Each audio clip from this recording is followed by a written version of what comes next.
Good evening to all, one and all, and a very warm welcome on behalf of KJ Somaiya Institute of Management and Somaiya Vidyavihar University.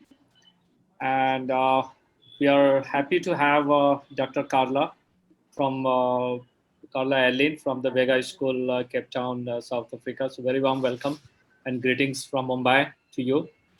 And also, we have the today's moderator, Professor Isaac Jacob, sir, area chairperson, marketing and international business of KJ Semester Management. So before we begin the session, I would like to introduce today's speaker and the moderator. And so I begin with the Dr. Carla. Dr. Carla Enlin is a founding member of Vega School and so as its head of strategy and new business development. Vega is the brand of the Independent Institute of Education and delivers qualification in design, brand, and business studies in four major metropolitan areas in South Africa: Johannesburg, Cape Town, Durban, Pretoria. Dr. Carla's interest and experience includes brand strategy, the design and implementation of brand identity system, and contact strategies. She is the course supervisor and trainer for MA in Creative Brand Leadership at Vega School. She is widely conducts corporate training, consulting, and coaching services. She is also research associate at the University of Stellenbosch Business School and teaching fellow at the University of Cape Town's Graduate School of Business. So, very warm welcome again, Dr. Carla. And let me also introduce our own Professor Isaac Jacob, sir. Professor Isaac Jacob is a marketing and advertising veteran with an industry career spanning over 30 years. He has worked across all the marketing hierarchy from salesman to a popular CEO across leadership responsibility in sales management, brand management, marketing, and general management. He has worked on the brand like Puma, Fevicol, Mercedes-Benz, Lux, Tata Motors, Cadbury's, Tata Mutual Fund, Yes Bank, Barbie, He-Man, Hot Wheels, to name few. And his book on brand management is also pretty popular, and he's one of the highest cited marketing professor also. So I welcome both of you for today's webinar, and the title of webinar is that brand purpose and context strategy. So I would request Professor Isaac sir to give Yes, opening remarks for the today's session and start the session. Thank you. yes. As we were saying, Professor Carla, we are indeed very honored to have you on our webinar here on brand purpose and contact strategy, which is of course the most trending topic if you were to see globally, for instance, as such. And so, thank you very much for being on this particular webinar. We have a lot of enthusiastic people who are looking for the nuggets that you're going to bring around onto this particular webinar as such.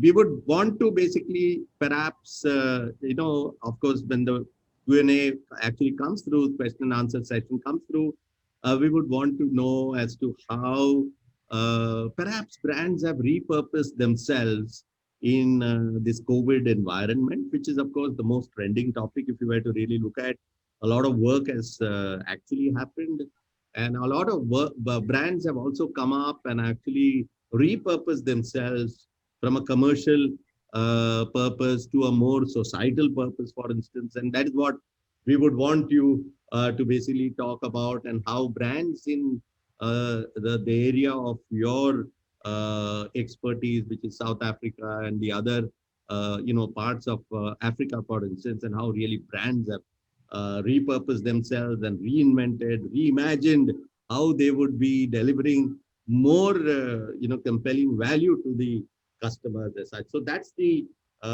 thought process. But we would definitely love to hear a lot from you as to how you perceive brands in the current situation of digital processes that have happened, and how brands have really looked at themselves from a very digitally evolving world, and of course, the more exclusive ones that have happened perhaps in the last 3 to 4 months in the COVID period as such. So your views on that, I think that will be of great value to the people who are on this particular webinar as such. So thank you very much once again. Welcome to this particular webinar. We are really grateful to you for having said yes and be there on this particular webinar. Thank you very much. Thank you very much. Thank you so much, Professor Isaac. I'm going to move across to sharing my screen, just to get to the screen share in this context. And I think it is most opportune to perhaps first emphasize how honored I am to be with you this afternoon. And first of all, to congratulate you for achieving private university status. It is such a remarkable achievement. And you're certainly a case study that we follow closely. It's also the path that we are pursuing, and it is so inspiring to be part of a bigger community and a player who has now set the pace and achieved that status. So a very deep congratulations from Vega School, from the Independent Institute of South Africa. Very warm wishes and congratulations from Southern Africa for this grand achievement. Also, thank you so much to the Director of the International Relations for extending, inviting, facilitating this conversation and arranging all of the logistics around it. And it's been an honor to meet both Professor Isaac and Dr. Monica at our International Marketing Communications Conference in Exeter in 2018, for relationships that are growing and the many, many opportunities that I believe will come from our alliance. It is a deep honor to be with you this afternoon. I'm going to start out with a conversation around thoughts and feelings around brand building and brand strategy, and time allowing, share a few examples of brands that I have the privilege of working with today in bringing purpose strategy and contact strategy to life. The presentation is focused on the idea of investing in a very clear and a unique and compelling purpose strategy. And we will hopefully have some time together for questions and answers. This is a learning experience for me as well. Such a rich environment that you are active in, and I hope examples that you will find a sense of a symbiotic relationship, perhaps, with some of the case scenarios in the Southern African environment. And to start off with, I think the Vega context here has blessed me in many ways. I'm active with predominantly our master's students and our PhD students in brand leadership and creative brand leadership. Have much admiration for the academic work that Professor Isaac and Dr. Monica have invested in, and equally so, we conduct research predominantly in the South African and Southern African environment. So between the world of academic research and spending time with the master's and the PhD students, I also have the good fortune of working as a consultant on behalf of Vega, and also in my own private capacity with some of our previous students, alumni, in current brand strategy work and various projects in our own environment. And these I would like to share a few examples of. I'm currently talking to you from the southernmost tip of Africa. This is my environment. This is the village that I live in. It is the last settlement before you actually reach the southern tip of Africa. And it's called the South Peninsula. That is the drive that you see curving around the mountainside. And to the right lower hand corner, you have the conservation village of Scarborough. And this is where I'm currently seated, and pretty much the experience when you come to visit. So when you do have the space, the time, the interest to engage with South Africa and Vega, please understand that you are always welcome, and we would love to host you in capacity, and of course also get to know you and various opportunities and project expectations that can be discussed, as we already have experienced in our relationship with Somaiya. We have 4 campuses situated, as we said, in Johannesburg, Durban, Cape Town, and Pretoria. And the world of Vega, the world of the Independent Institute of Education, with the various programs from certificate to PhD level in our space, will be focused on brand and brand strategy and what it is that I believe we need to achieve strategically and creatively in building brands that are purposeful, brands that are meaningful, but also in revisiting perhaps how we go about scoping brands. And of course, one of the international players in this space, with quite a few of their models that have been developed in South Africa, is Interbrand. And we are aware of their yearly valuations and the cumulative value that they then report on, and the light that shines on the world's best global brands. As a matter of fact, I picked up and I'm looking forward to the best global brands presentation that will also reflect on the Asian perspective, which is hosted by Interbrand on Tuesday morning, October the 27th. So much in the world of brand building and strategy is focused on those brands that find themselves in the world of commerce. But we also understand that brands, of course, reach beyond these commercial environments into brands active in so many spheres of life. But in essence, we're working with strategy that is dedicated to building large-scale awareness of what it is that brands stand for.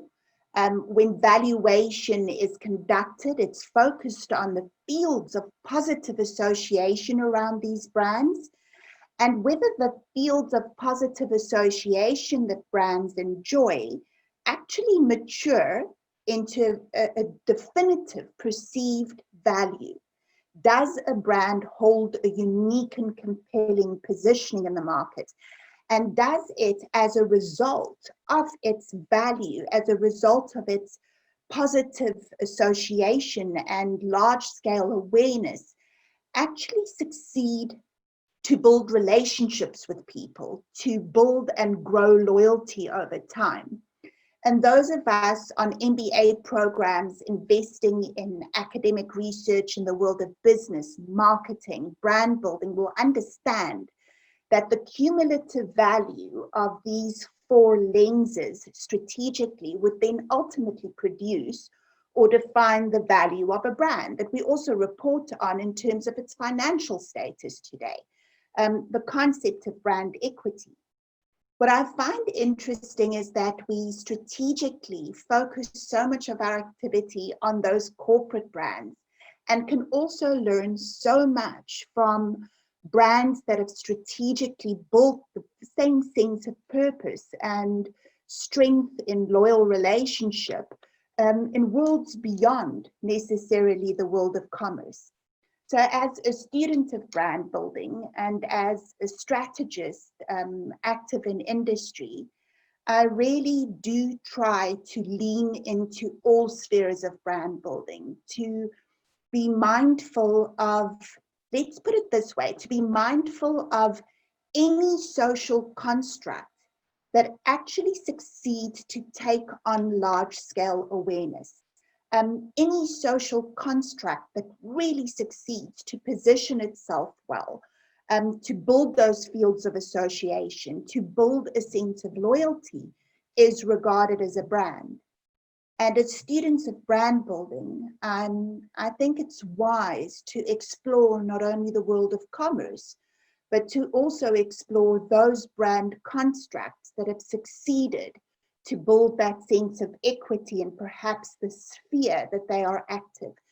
And so we've come to realize that countries exist as brands, that political leaders exist as brands, that cities exist as brands, and political parties develop highly influential strategies with a view to increasing and growing their own sense of loyalty and their stronghold in the market. Equally so, we take recognition of those individual players that establish themselves as brands. And of course, Time magazine recently delivered their outcome on the 100 most influential people of our times. And in each instance, of course, worth focusing on how it is that an individual such as Megan Thee Stallion has succeeded to establish her identity, grow her field of association, take on her own sense of perceived quality, and build that very loyal sphere of connect with her stakeholders and supporters. So strategy in itself is a fascinating construct in brand building. If you allow yourself to travel across borders and you don't demarcate your field of interest to a particular zone alone. And I think it's critical because brand building is strategy for uniqueness. And for that reason, we have to remain ever curious and explorative, searching for those brands that really succeed to break through clutter and connect with people. So in essence, the brands that can be regarded as brands that have truly established a meaningful relationship in the simplest of terms would be those brands who clearly understand what they stand for, that are able to express their unique contribution in the world or market or category that they are active. And one of the strategic players that I believe have defined this remarkably well are two strategists by the name of Spence and Rushing. It's that strategic challenge for any brand, no matter the sphere, to really understand its own unique, compelling difference, its value that it's adding to its people's lives. The sooner a brand is able to capture this in clear and compelling terms and define its identity, define its unique nature, I believe the sooner it's able to activate its business modeling and all of its strategic activity to grow and to become prosperous and to build valuable levels of equity. We've also seen it now during the time of the pandemic. The brands who've entered with that sense of certainty, who are able to share their story in the world, who are able to hold to why they exist in the first place, are the brands that have been able to respond in a very agile manner to very challenging circumstances. So we're looking at those brands who know exactly why they do what they do, and therefore have a strong sense of identity that is also reflected in how people, their people, all of their stakeholders, experience them, what they think, feel, and believe about them. This is, for me, the essence of brand building, is to reach a level where your sense of certainty around your identity is experienced by the people that you aim to connect with, and what people think, feel, and believe about you is exactly what you stand for. If we push this into strategic language and industry today, strategy. And perhaps we can also fall trap here to the ethereal nature of purpose, of not understanding that it has a very clear strategic imperative.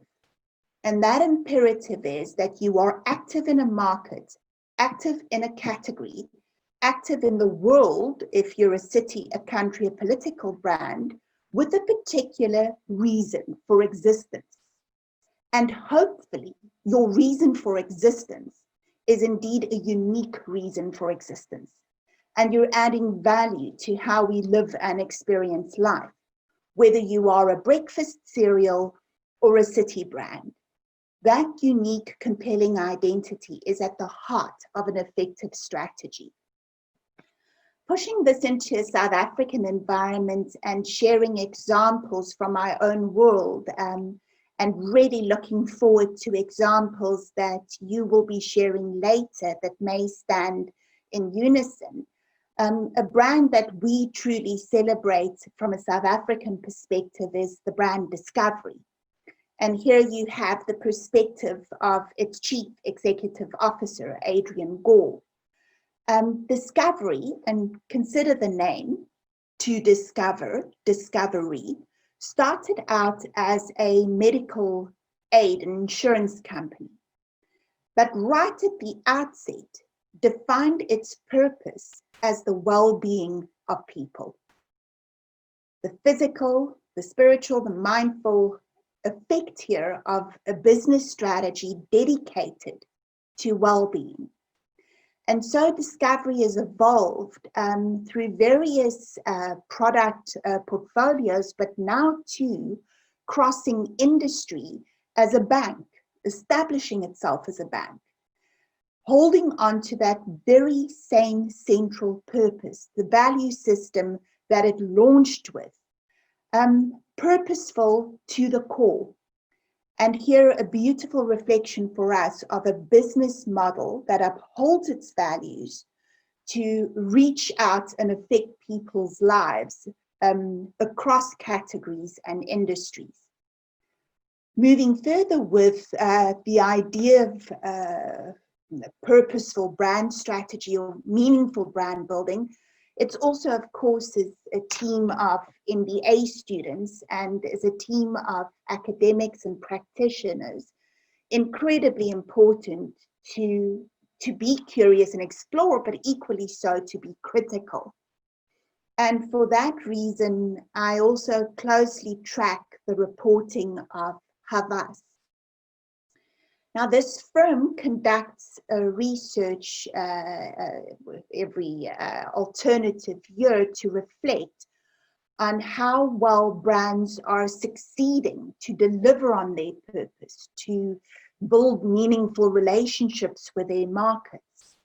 And unfortunately, the results are not too supportive of us succeeding globally in a myriad of categories and markets. And their research in 2019 confirming their results in 2017 and 2015, and actually showing a further percentage in decrease in performance.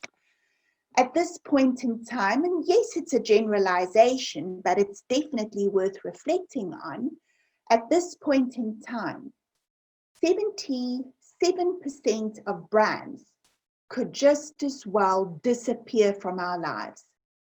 This is how we feel as global consumers, as citizens. We wouldn't care less if 77% of brands just simply disappeared overnight.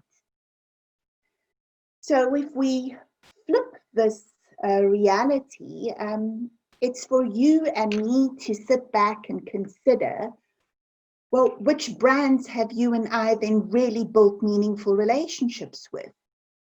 Which brands represent the 23% in your life that you feel, whether it's a political party or a news platform, or perhaps athletic wear that you have a relationship with? Which brands have you bonded with to such an extent that you believe the brand delivers on its unique reason for existing. And as much as we believe that 77% of brands could just as well disappear over time, we have the same relationship seemingly with the content that brands are creating, where we feel that, well, close on to 60% of brands are actually simply producing content that's not really meaningful, that's not really sharing information of particular value or clearly clarifying why this brand holds a unique positioning or adds a unique promising value in relation to other players in its category or other players in its landscape. And this thing really interrogates the notion of brand strategy. It's a young discipline if you think about it. I mean, we've been out there as brand strategists for 40 to 45 years compared to well-established domains such as the study of economics, of business management, of the sciences. We're a young discipline. So why would you call a brand strategist to the party? Why would you employ a brand consultancy firm? Brand strategy at the heart of it is strategy for uniqueness. This is how we work with our partners in marketing and communication and business management.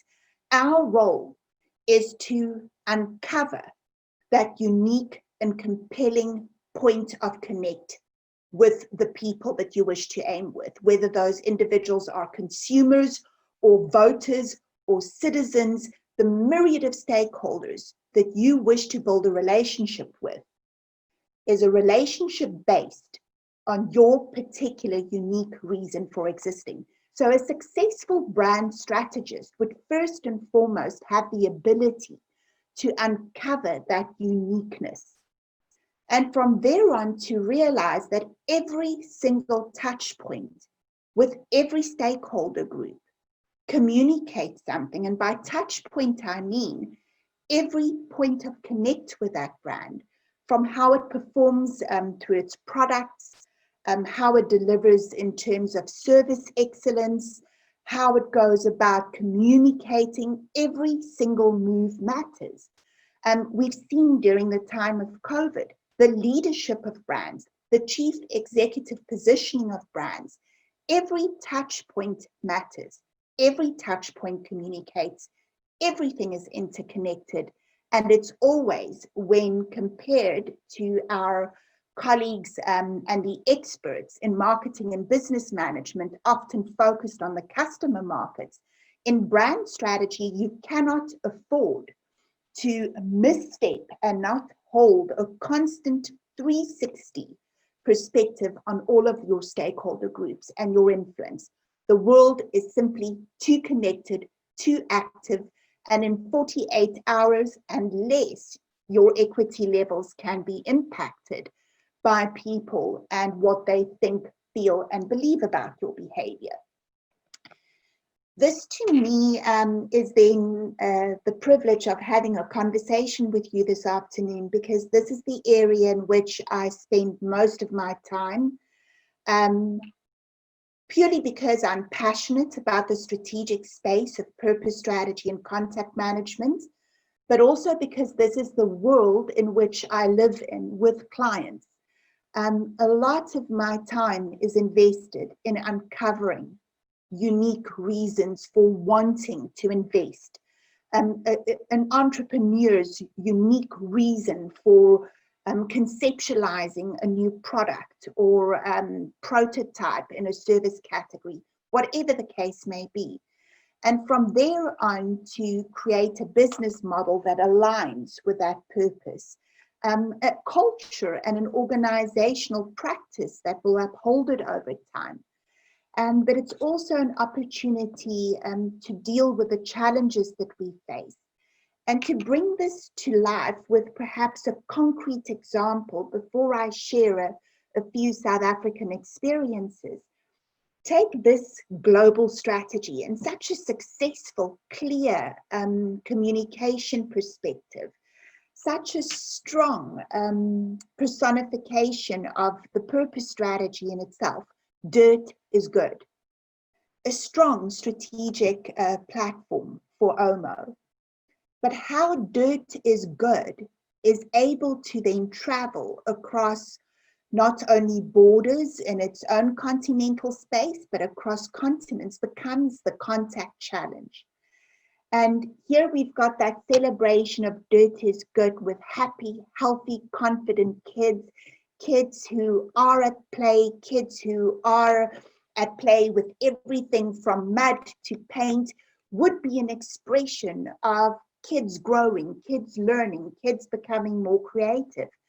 But at the same point in time, how children in Dubai may be experiencing this challenge, and parents, of course, connecting with OMO as a brand, may vary greatly from how it is experienced in other environments. In South Africa specifically, we immediately experience the challenge of communities that do not necessarily live in environments where dirt on clothing and the play with dirt would be at all a relationship that they would want to associate with a brand or would want to encourage their children to participate in. And immediately the purpose strategy had to be revisited. And this is where, from a contact strategy perspective, I always encourage the thinking and agility of the brand strategy teams between moving from an inside out perspective and taking action from an outside in perspective. Now, just to bring this to life, inside out thinking is what you and me working with brands would want to establish, would want to achieve. This is the brand's idea of itself.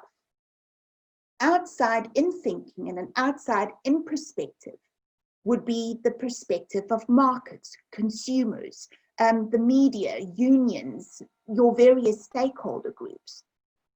In brand strategy, you're constantly moving from the inside out. This is what we want people to think, feel, and believe. We're OMO. Dirt is good. The more we play, the more curious the kids, the more creative, the more they engage, the more our brand serves its purpose. But from the outside in, you may have very different perspectives influencing how the brand is experienced and how that beautiful, powerful concept of dirt is good is understood. In the South African environment, it then took on the value of dirt at play, but always in modes, on mediums, in storybooks. Dirt is a medium, but not dirt in its engagement of splash pools and rainfalls and engaging with dirt. If most of your life is spent in township environments where we are still wrestling with infrastructure that is not always in place and supporting our markets as it should. So that is the marriage between an effective purpose strategy and then being able to move outside in to find the right contact experience, the right touch point interpretation. Kids in Dubai may spend most of their time in front of screens and gaming, but kids in Southern Africa who live in environments where infrastructure is a challenge, access is a challenge, find dirt as a constant factor in their lives. It's not a foreign concept. Dirt is good would have to take on a different meaning, still reinforcing a global power brand and all that it wishes to achieve, which really then introduces the concept of touch points and moments of truth. And here you can go and reflect on so many ways in which touch point strategy is managed. And I've introduced a few links along the way so that you can reflect on the presentation and revisit the many frameworks and models that can be used in this environment. So moving outside in, we're very aware of different stakeholder groups, different customer markets, how they approach things differently. building personas for those customer markets, moving through all of the steps in decision making, the touch points, embedding that in the business model and how the brand is managed. But that in itself is a conversation for a different time, and I'm sure a strategic direction that your course naturally pursues. What I would like to touch on today is, again, a concept that I think is at the heart of brand strategy. Not a construct that I have perfect control over. I find myself constantly shifting and learning more as to how it can be applied. But it's situated in that step 4. So we've touched on step 1, 2, and 3, that we have different stakeholder groups and different touch point strategies at work. But if you're in brand strategy and your core challenge is to bring that unique purpose strategy to life, then certainly you are constantly in search of the touch point that is remarkably influential. There are so many ways that you can connect. The question is, what's the most influential territory? Where should we be touching people? How should we be touching people? Should we not be terribly aware of all touch points, but ever mindful of those that are more influential than others? And that introduces the idea of a MIC point, a most influential contact point. Now here I'm still very much exploring how effective these different variables are in relation to one another, but at least we know that the variables are active in marketing, communications, media strategy, and brand strategy, and have been tried and tested by well-known seminal academic authors. So in the world of media and communications, we are often very mindful. I say terribly aware of all the touch points, but very mindful of those that are truly influential. So often the first and the last touch points that consumers engage with or voters engage with are highly influential. But so are the touch points that they come into contact with frequently. And so are the touch points that could potentially carry impact. So you can see that these are predominantly media principles that we are borrowing, drawing on in the world of brand strategy to see how these areas overlap. For example, is the first contact point also potentially a frequent contact point and also carries impact at certain points in time, depending how it's activated? The fourth variable I'm going to explain in a bit more detail, and those of us who are active in the academic world in brand management, Dr. Monica, Professor Isaac would recognize resonators as the concept of resonance. And of course, academically, this is a construct that Kevin Lane Keller has developed over time. Its meaning is very valuable from a strategic point of view. Consider what it means to resonate. Resonance in movement would suggest that two things are working together beautifully, however you would like to bring it to life. Resonance could also flow. So in the world of brand strategy, your resonance would be at a point of contact where you cannot afford to fail because of who you are. So if you consider a significant brand and perhaps your approach is dirt is good, then the question is, what are your first and last touch points with your markets? Where do you frequently connect with markets?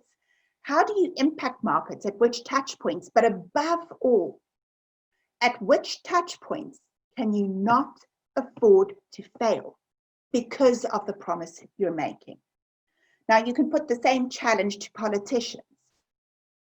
If this is your manifesto, if this is your political party's manifesto, if this is the promise that you are making to the citizens, where can you not afford to fail? Those would be your resonators, truly influential contact points. So the argument is that where you find the overlap, these contact or touch points being, for example, a point of frequency as well as a resonator, and it happens to be the first point of contact, you potentially have a very high field of influence. And that is where you should be applying a lot of your strategic activity. Not all of the touch points need to be working together. They're all terribly important, but some contact points are more influential than others. I'm going to bring this to life with an example that is about 2 years old, but I still love this case scenario and it's still active today. And for me, such a wise strategy in a developing environment, developing economy, limited budget investment in the most influential contact point of all. So moving from the inside out, this beautiful island of Palau, with all of the tourism that it attracts, also experiences the challenge of its natural resources being damaged and harmed. And for this reason, the brand is also very aware of which touch points are its most influential touch points. And here the brand considered moving outside in, entirely outside in. If you're a tourist to a beautiful and exquisite environment, what is the first point of contact?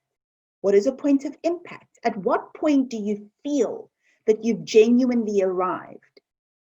At which point do you realize that you've been welcomed, you're officially here, and you're able to connect and explore and be entertained in this beautiful space? And what Palau and its contact strategy audit revealed was that moment where you and I pass through the border environments and we are officially welcomed with that stamp in our passport document. And just consider the budget investment here with a simple stamp. As much as you're officially welcomed in our environment, you are also officially signing off on a pledge. And I'm just going to read a part of this pledge to you. Children of Palau, I take this pledge as your guest to preserve and protect your beautiful and unique island home. I vow to tread lightly, to act kindly, to explore mindfully. And so the pledge continues. So a beautiful touch point, low cost in its investment, but you can't arrive at this insight if you don't move from the outside in to explore all of the touch points available in connecting with markets and connecting with tourists, to then take yourself through a very rigorous process of exploring the touch points that might just be the most influential touch point, a point of frequency, point of impact, potential resonator. Another example from the South African environment, a brand that is recognized, the only Southern African brand recognized on the Credit Suisse listing, a brand that we will hope will serve its purpose in many ways over time, is a brand called Capetown. It's a bank.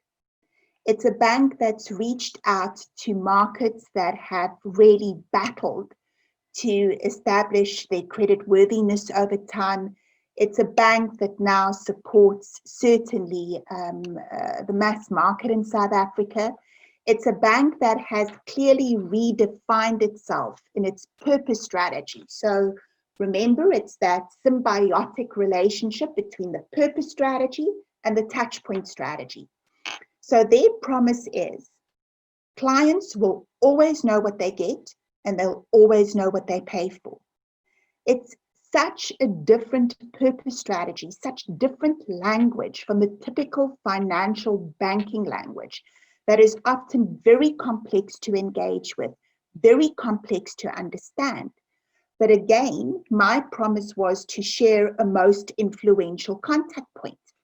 And those contact points can rest anywhere in your business, in the model itself.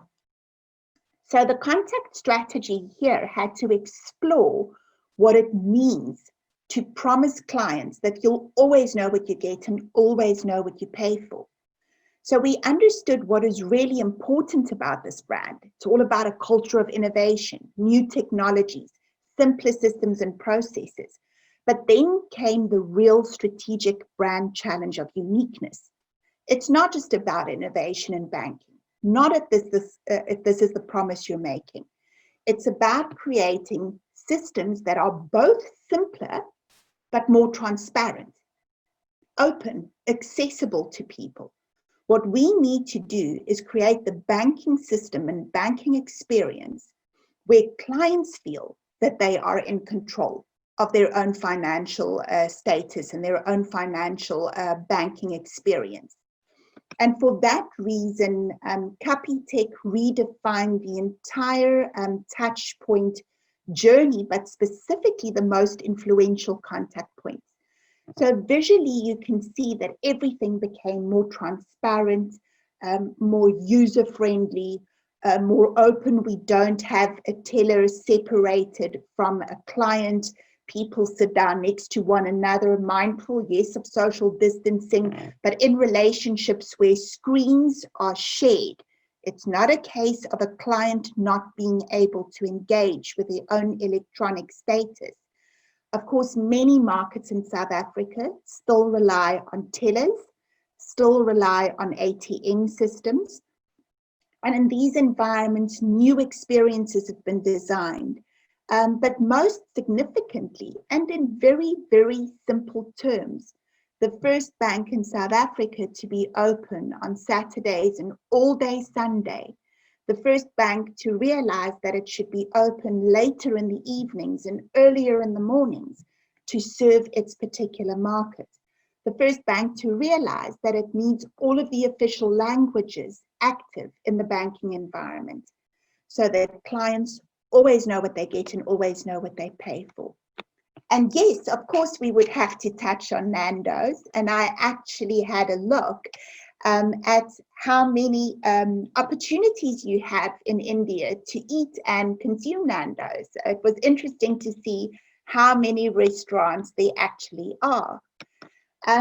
Nando's most influential contact points is, of course, their dining experience and their celebration of African and South African artists. In the South African environment where this brand was born, it also has a very strong political voice, socio-political voice. It's known as South Africa's firebrand.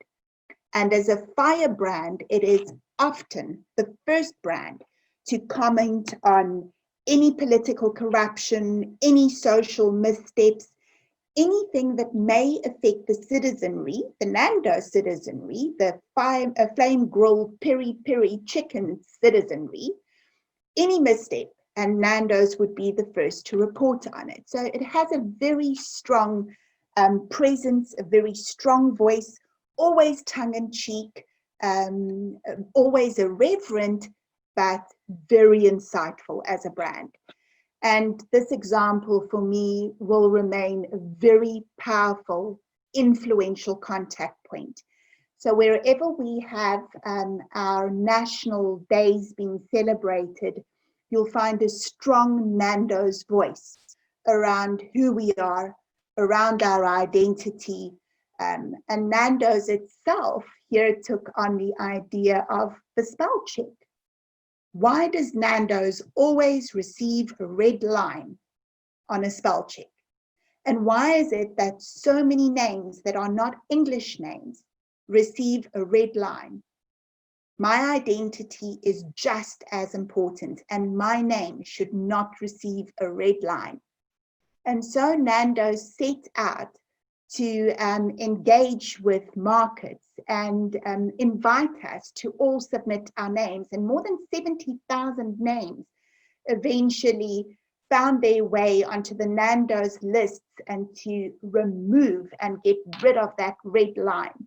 And you'll also see some t-shirts in the right-hand top corner.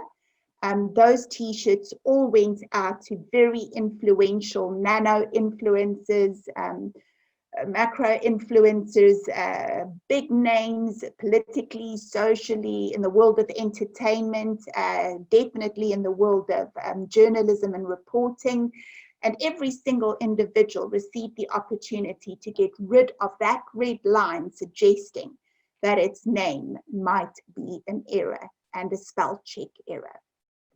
So being mindful of where you need to touch people, when you need to touch people, what is the most influential moment to reinforce what it is that you stand for is such a big part of effective brand strategy.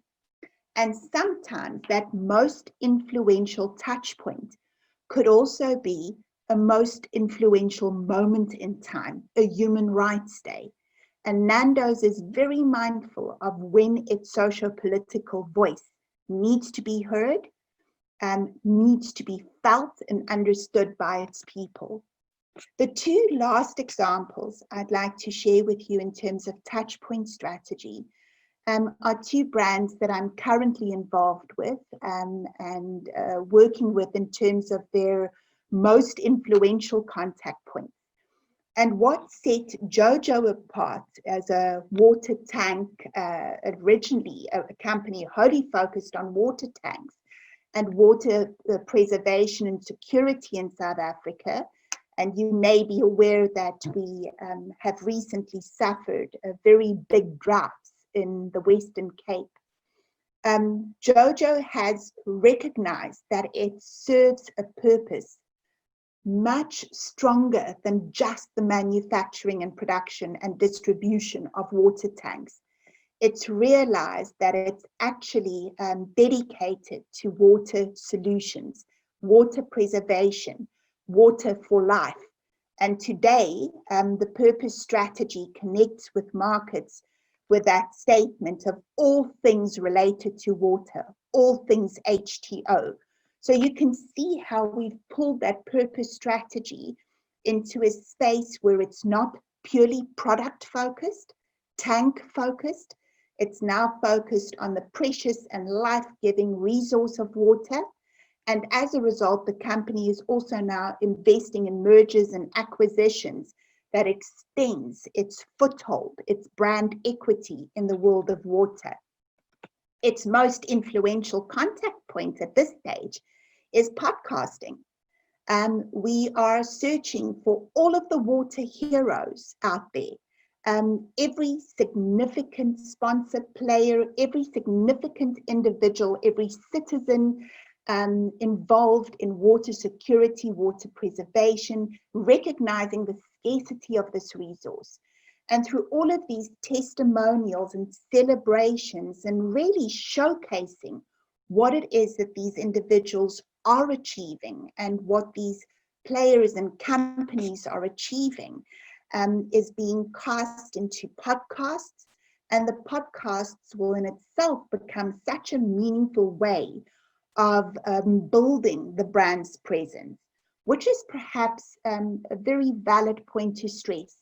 We really need to evidence our purpose strategies. We need to be able to demonstrate that we actively invest in our purpose strategies, which then brings to life, as much as it did for Jojo in all things water related, well beyond a pure focus on tanks. Also for Renoka. Renoka is a project that involves a myriad of stakeholder groups dedicated to water and land resources and their preservation, specifically in Lesotho. which is known as our water tower to Southern Africa. Renoka itself has a dedicated purpose strategy, and as a project with international funding, pulls all of these stakeholder groups together. We need to understand that here stakeholders may involve a chieftain, a tribal community in Lesotho, how they go about managing their water resources and their land preservation, right through to large-scale funders. And all of us pulling together to represent this integrated custodial network of players dedicated to restoring water, land, and the long-term prosperities as a result of the communities that depend on these resources. What I would like to share is a territory that we are currently looking into with Renoka, and this is through a brand consultancy team in South Africa by the name of Brainstorm Brand Architects. Brainstorm was the very first team of students and the very first consultancy team that graduated from Vega. And today, dedicated to the Renoka project, the team of students have explored, and of course today as founders and executive officers of their consultancy team 20 years later, their touch point thinking is as alive as ever, moving across all modes and mediums, but really interesting, exploring the language of different communities involved in this project scale. Again, a very large footprint in Southern Africa. And here they recognized and realized the language contact point, a touch point, a truly influential touch point of the Basotho blanket. Now, the Basotho blanket has always been, as an element of textile, a celebration, a symbol of our own tribal histories, and a carrier of so many narratives in this very rich landscape. What the team is currently exploring is how the idea of Renoka, the language of water, can carry the story onto textile, bring the purpose strategy to life, and then take on its identity through many different blankets that are produced, manufactured as gifted items, as celebratory moments to all of the stakeholders involved in this project. And so for the first time, a new influential touch point, very true to the nature and the narrative of the brand, but above all, true to the nature and the narrative of our communities, of the people, will come to life in the language of blankets, bringing that purpose strategy through to community level, but right through to funder level, and uniting all of the stakeholder groups through one influential contact point. And this then brings me to a point of thanking you for the opportunity of sharing how purpose strategy influences contact strategy, and perhaps also just in pulling us together as a community of people, a very large and heterogeneous community of people, Southern Africa to India. The one thing I've really come to treasure in the world of brand strategy is the richness of working in a heterogeneous environment versus a highly homogeneous environment. It's in that heterogeneity, in that environment of developing scales, that we often find our ingenuity.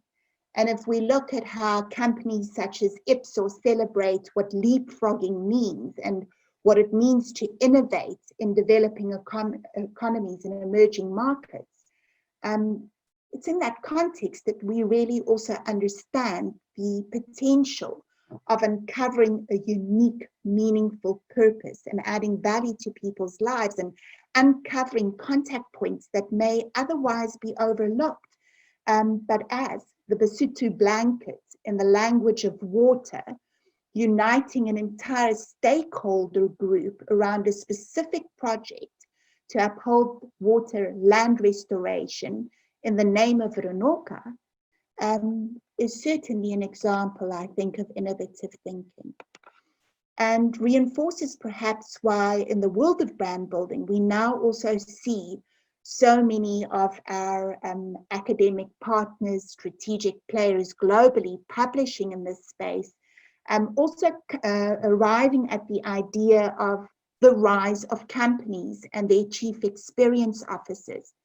So as a final thought, I find it very interesting that the idea of experience officers focused on who are we, what do we stand for, what is our unique role and meaning in this world or in this category, and how do we ensure that the entire business model and every touch point delivers on that particular reason for existing. Very interesting, the emergence of chief experience officers, the emergence of experienced teams and experience strategy. Thank you so much for your time. It's an absolute honor to be with you. And I hope that there are thoughts that you believe we can extend, reflect on, or perhaps the opportunity to share some examples from your own environment and own working worlds and strategic experience. Thank you.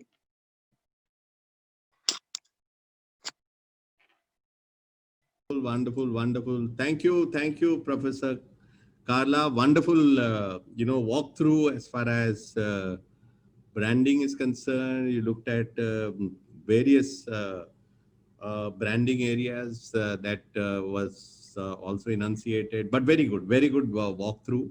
And of course, you touched upon Keller's resonance, brand resonance, which is of course a more used and perhaps most often used, this thing, construct that is there as far as the moment of truth, if I may use the term, the touch points that you spoke about, and the moments of truth that actually make brand really resonate, and how you would basically keep on resonating with the customers on an ongoing basis as such. One of the questions that in fact, that was a very interesting case on Omo, which is, of course, in India, the strategy has been translated for another Unilever brand, but that is for Surf Excel. And they use the same concept. They use the same universal truth, that people have actually built up in South Africa for Omo, which is saying that kids will be kids, so let them do what they want to do. I have confidence in my Omo, or in India, Surf Excel. So dirt is good, and they spoke about it. And therefore, in fact, in India, it has been translated into Hindi, which is the local language, and they spoke about, daag achhe hain. That means dirt is good, for instance. So certain universal truths really go through, and the brand's purpose is basically amplified through the compelling moments of truth. Of course, the compelling moment of truth for Omo as well as for Surf Excel is the removal of dirt by the housewife using the brand, for instance. I have one question, Professor Carla, and that is, in a situation where brands can sense customer needs on an ongoing basis with the entire digitalization process that has happened, and things like that. In fact, if you look at the scenario in South Africa, penetration of smartphones is up to the extent of about 80%. I was just looking some staggering, percentages and things like that as such. It's perhaps a little surprising that 77% of the brands are lost to customers as such. Is it, what is your take on this? Is it because brands are not doing enough research or not sensing customer needs, and basically finding out as to what could be the changes that are required, and therefore repurposing themselves, in order to make the brands more relevant to customer need satisfaction. For instance, what is your take on the fact that 77%, which is a staggering number, would be lost to customers? It's a huge number. It's only 23% of the brands that will remain relevant to customers in the coming years as such. I mean, what is your take on that from a brand perspective, from a branding perspective, for instance? I think first and foremost, well, we need to recognize that the Avast study is a global study. And as academics, of course, a generalization is always one to consider in context of unpacking the research scope. But please do have a look at how well they are able to execute this research study across categories and across continents every alternative year. So yes, I agree, 77% is a staggering figure to work with. I think the core, the reason for introducing a brand to the marketplace is the starting point, and to really consider whether a brand has succeeded to uncover a unique reason for actually being active in a market is the foundation. If we battle with that foundation, the industry often uses the term, oh, you're just a Me Too brand. That's the trap we fall into. We've created a Me Too brand. In fact, there's nothing really unique about us. And that often makes for a very short-lived life. So to consider the brands that succeed to enter the market with a unique and a compelling reason for you and me to buy it or to vote for it or to invest in it, whatever the nature of the brand, you would then need to deliver. You would need to perform. And I think sustaining that performance over time is then the core challenge. I have tremendous respect for effective marketing communication, but I really take issue with brands who believe that they can invest in their purpose strategies by purely communicating them effectively. A purpose strategy informs your business model. It informs your every single decision around your product performance, your service delivery. You have to perform at the touch points that are those influential touch points and invest in those and sustain in them. So I think it's the relationship between the two. It requires a unique purpose strategy, and it requires dedicating your strategic decision-making and your resources to the levels on which you need to perform because of what you're promising. That symbiosis, and that takes us back to that infinity loop. As much as we're moving inside out, we're performing from the outside in, is the hallmark. And it's tough, it's challenging, it's not easy to be on brand all of the time. But that is the imperative. That's the reason for investing in brand strategy.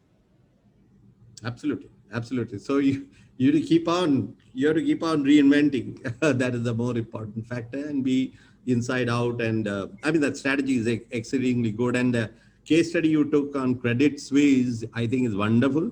Wonderful way of managing expectations across the entire channel, and of course, a particular brand that is very significantly, I mean, it's driven by technology, very significantly driven by technology. The next question I have, Professor Carla, is, I'm just quoting a very recent Accenture report, as recent as perhaps June of 2020. It says that reimagining your brand's offering, and therefore the purpose, of course, for the era of conscious consumerism. Now, conscious consumerism is coming of age, no doubt about it, because of the sustainability, as well as the fact that you have to look at all set of stakeholders, your internal employees, the external customers, as well as the environment, and therefore you would be able to become what they term today like Raj Sisodia and others have already coined this particular concept called conscious consumerism. And therefore, in this era of conscious consumerism, how has this concept actually being affected in the South African environment? And your take on some, some brands that have repurposed themselves, re-looked at themselves in a different manner, maybe put up a new avatar or a new garb in order to make them more relevant to current customers' needs and things like that. If you can just throw some light on this, I think it will be beneficial for almost everybody sitting here. For instance, repurposing a brand's purpose, for instance, the vision, the mission, and of course the purpose, for instance. I think again here it is so important to be respectful and mindful of the people that you aim to connect with. Who is your community, and how would you go about profiling them?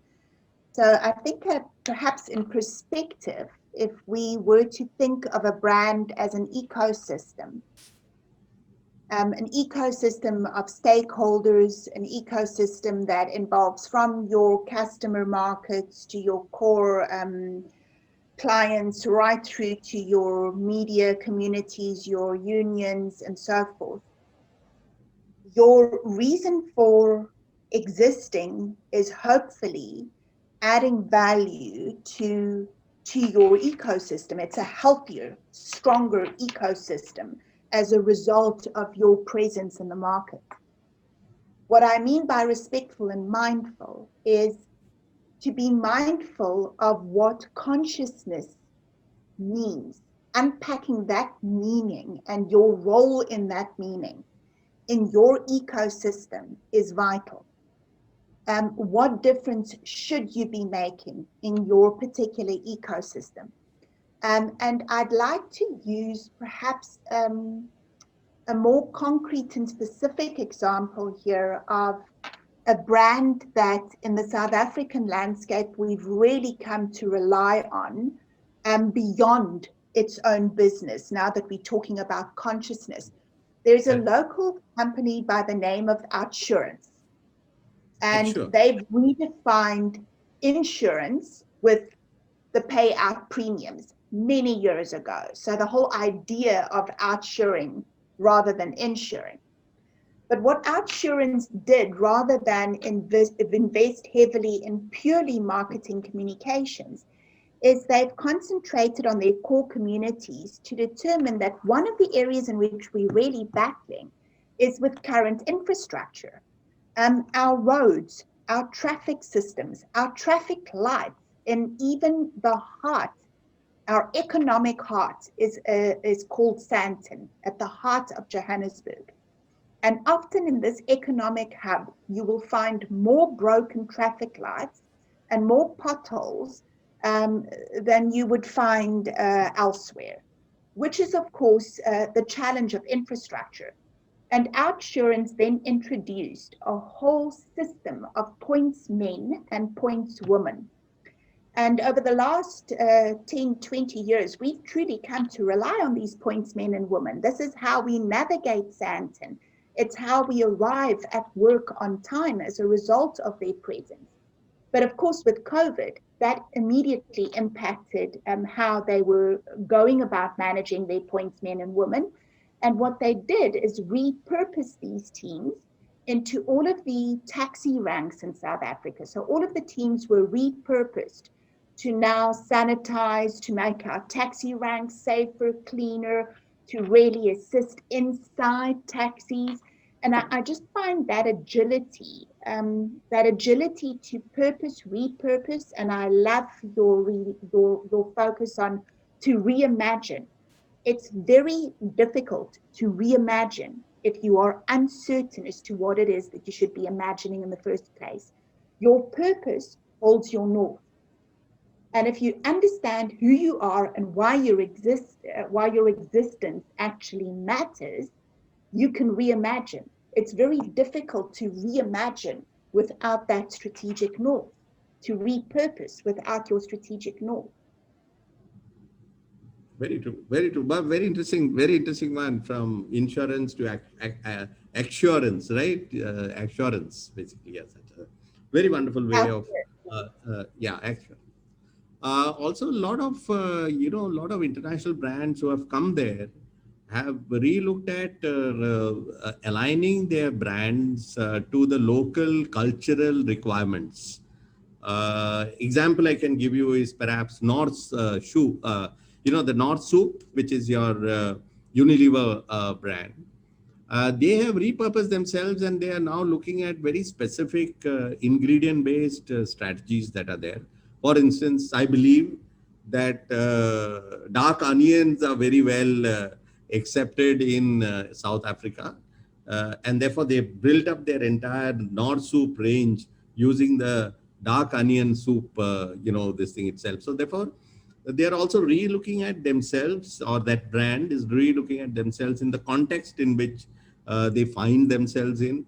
So therefore, these global brands that come in need to look at local specific need, and therefore be linking themselves with specific cultural and taste-based, product lines and things like that as such.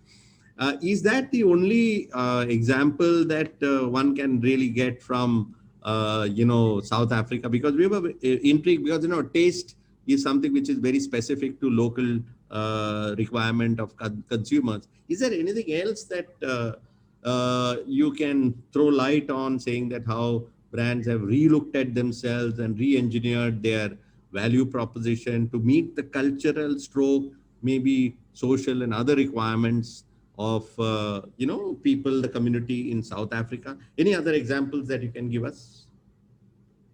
I think there are examples in many different areas, but perhaps an example that is a very rich and beautiful example that has served purpose over time would be Levi.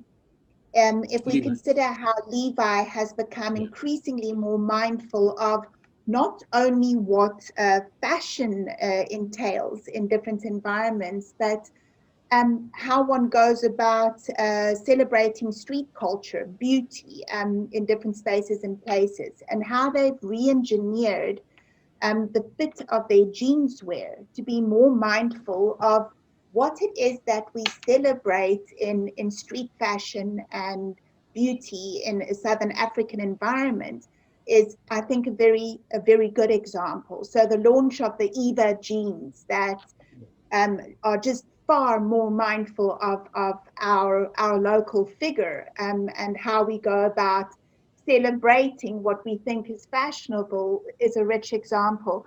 There's a lovely company that you can Google, also born in South Africa, now with a global footprint. It's a research firm called Instant Grass. And Instant Grass is often involved with different brands, repurposing, refiguring, making sense of this, of how to connect with people. And they've got this lovely way of talking about needing more unfocused groups than we need focus groups. And I think it also speaks to Arvind's comment in the chat box with a question around millennials and Gen Z and brand loyalty and brands being able to sustain themselves.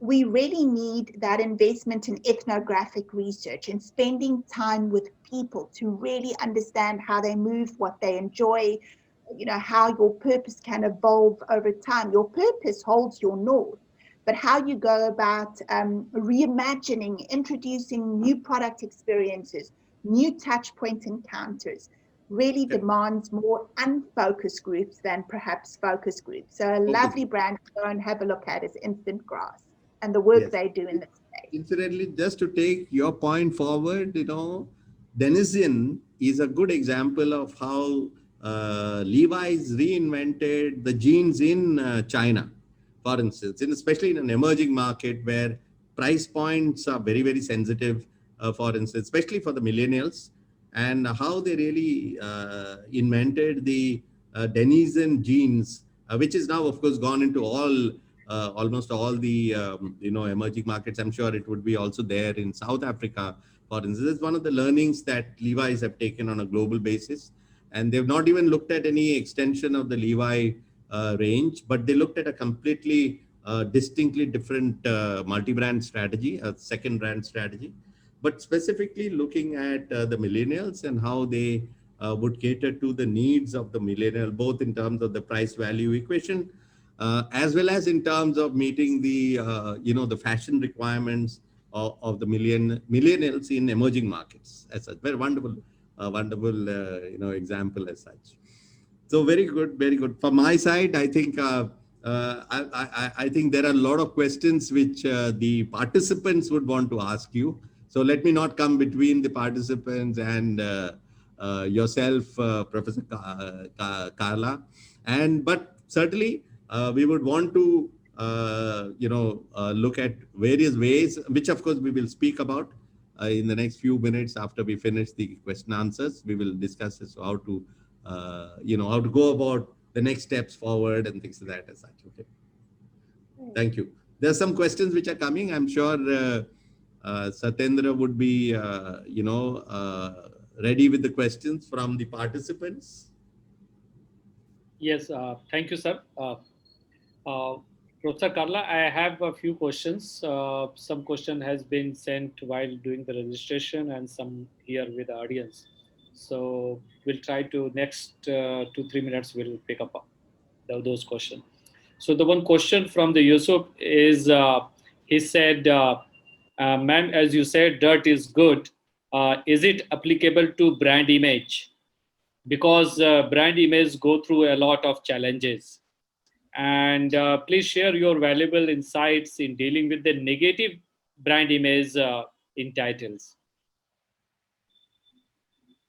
It's Yusuf, I think first of all, your reference to concepts such as doppelgangers, product callbacks, media outrage really demonstrates your insight into brand strategy and how things can affect and badly affect and erode your equity level. I think the response for me there would be one of transparency, of honesty. And I know a word that we use and perhaps use too much today because it is a very rich and a very strong word, authenticity. And I'm going to actually reflect here also on Arvind's comment around millennials and Gen Z. We are active in a world that understands brands. We are active in a world that is connected. We are active in a world where people connect with brands because they believe that a particular product, service, political party, foreign destination is going to meet, if not exceed, their relationship with that particular brand. Things can go wrong. Things do go wrong. But to suggest that you can guise or hide today is strategically unwise. And wherever a challenge rears its head, I think it's for a team, a leadership team, to pull together and to ensure that their decisions and their actions reflect their purpose strategy. You exist for a reason. Therein lies your integrity. And to uphold your integrity every step of the way is investing in the brand. It's also showing your markets and your stakeholders the respect they deserve. And I think to be open and transparent when things go wrong is what we appreciate as people, and certainly will reflect on and comment on if you fail to do so, and will comment quickly. So I think, your sense of integrity, your sense of respect for the people that you serve, your sense of holding to your purpose is what matters. Open and transparent. Thank you. Thank you for answering that question. There is another question which asks, like, can consumer collaboration help to build a good brand, and how? Yes, I think there is just, I mean, that's the introduction of co-creation. And if you just travel through the academic journals over the last, year or the last 4 years, you really see how the notion of brand co-creation is establishing itself.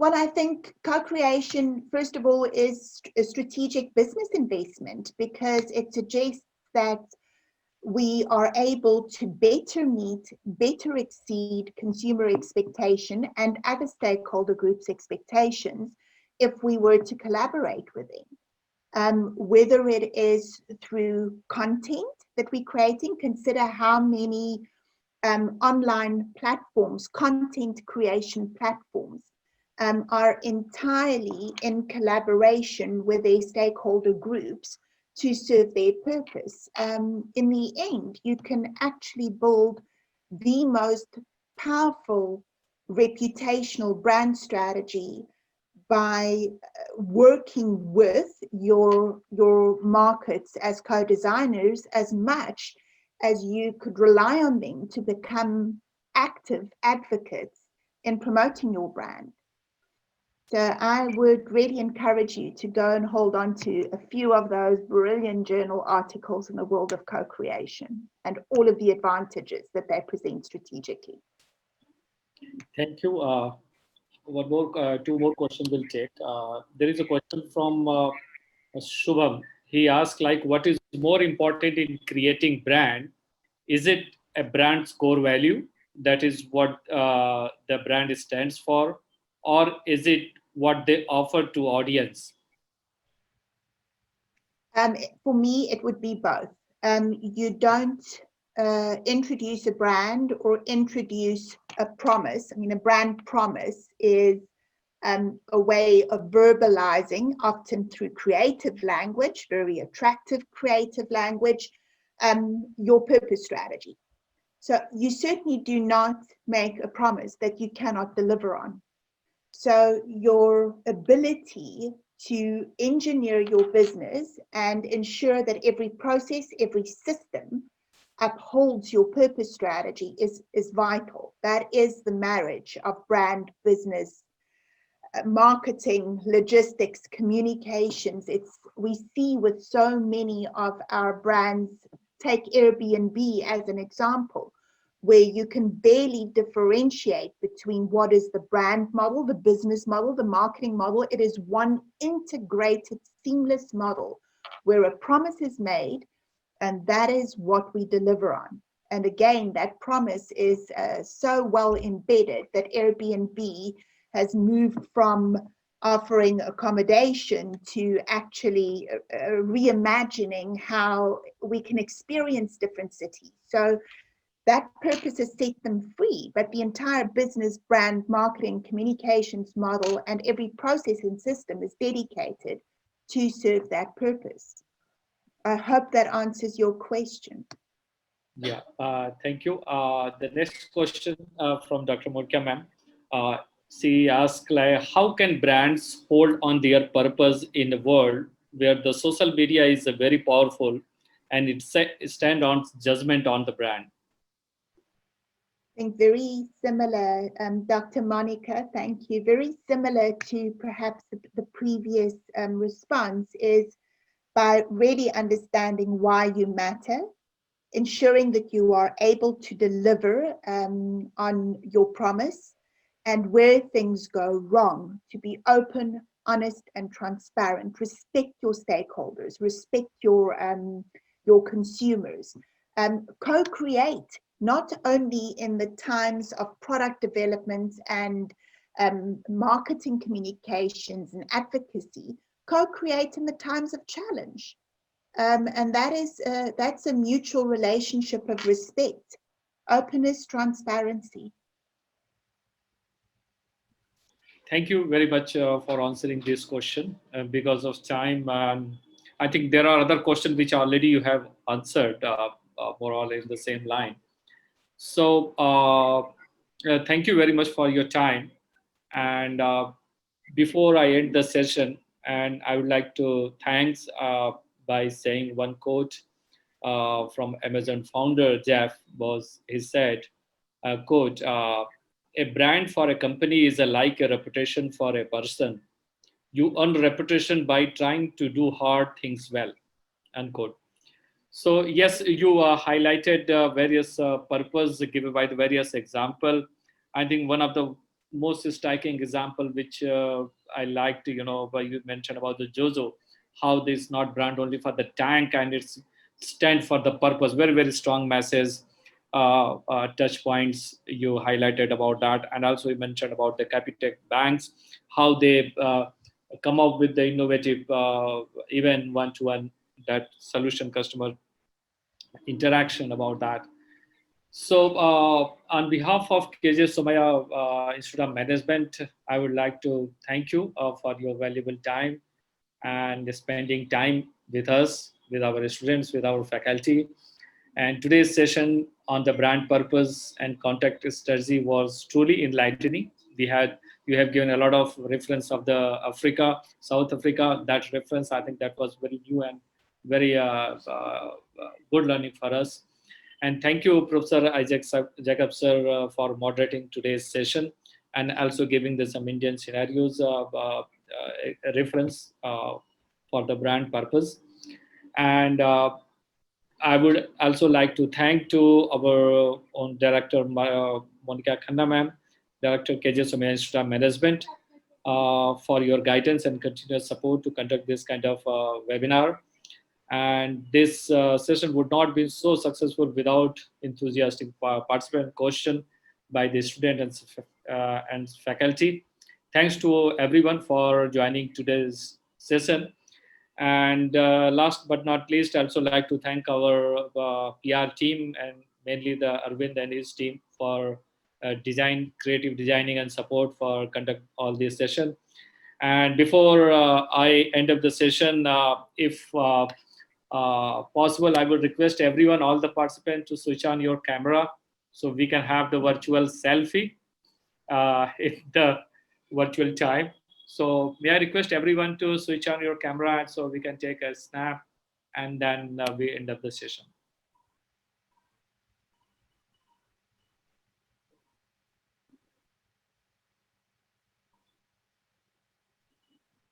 Yes, those who are in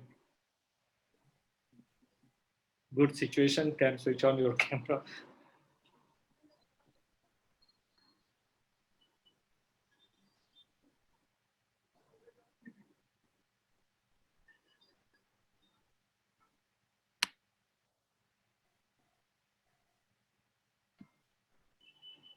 Yes, Arvind, have you taken?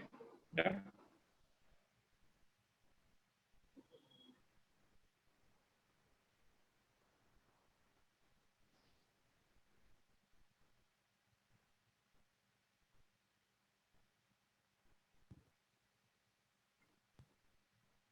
Thank you, everyone. Thank you. And with this note, I declare the end of session today. And good night and stay safe. Take care.